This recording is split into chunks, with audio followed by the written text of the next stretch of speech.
ನಮ್ಮ ಪ್ರಧಾನಿ ಮೋದಿಯವರು ಲಕ್ಷದ್ವೀಪಕ್ಕೆ ಭೇಟಿ ನೀಡಿದ್ದರು. ಸಾರ್ವಜನಿಕ ಕಾಮಗಾರಿಗಳಿಗೆ ಚಾಲನೆ ನೀಡಿದರು. ಅಲ್ಲಿನ ನಿಸರ್ಗ ಸೌಂದರ್ಯವನ್ನ ಮನಪೂರ್ತಿ ಸವಿದರು.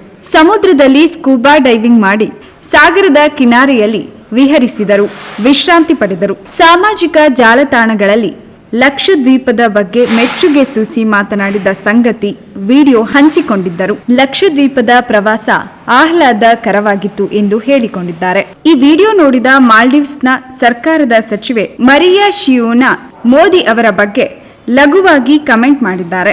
ಮಾಲ್ಟಾ ಶರೀಫ್ ಎನ್ನುವ ಮತ್ತೊಬ್ಬ ಸಚಿವೆ ಇದಕ್ಕೆ ಬೆಂಬಲ ವ್ಯಕ್ತಪಡಿಸಿದ್ದಾರೆ. ಸಚಿವ ಅಬ್ದುಲ್ಲಾ ಮಹಜೂಮ್ ಮಾಜಿದ್ ಆತ ತನ್ನ ಟ್ವಿಟ್ಟರ್ ಸಂದೇಶದಲ್ಲಿ ಭಾರತದ ಬಗ್ಗೆ ಬಯಲು ಮಲವಿಸರ್ಜನೆ ನಿಮ್ಮ ಸಂಸ್ಕೃತಿ ಎಂದು ಅವಹೇಳನ ಮಾಡಿದ್ದಾರೆ.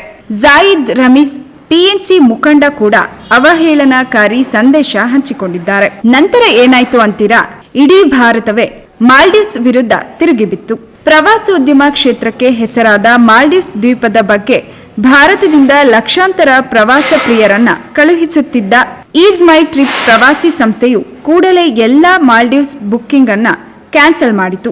ಸಂಸ್ಥೆಯ ವ್ಯವಸ್ಥಾಪಕ ಪ್ರಶಾಂತ್ ಪಿಟ್ಟಿ, ನಮಗೆ ದೇಶ ಮೊದಲು, ನಂತರ ಉದ್ಯಮ.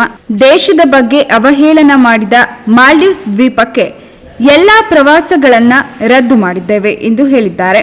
ಈಗ ಪ್ರಶಾಂತ್ ಹೇಳುವಂತೆ ಚಲೋ ಲಕ್ಷದ್ವೀಪ್ ಅಭಿಯಾನ ಆರಂಭಿಸಿದ್ದೇವೆ ಎಂದಿದ್ದಾರೆ. ಮಾಲ್ಡೀವ್ಸ್ ಸರ್ಕಾರಕ್ಕೆ ತಕ್ಷಣ ಬುದ್ಧಿ ಬಂದಿದೆ.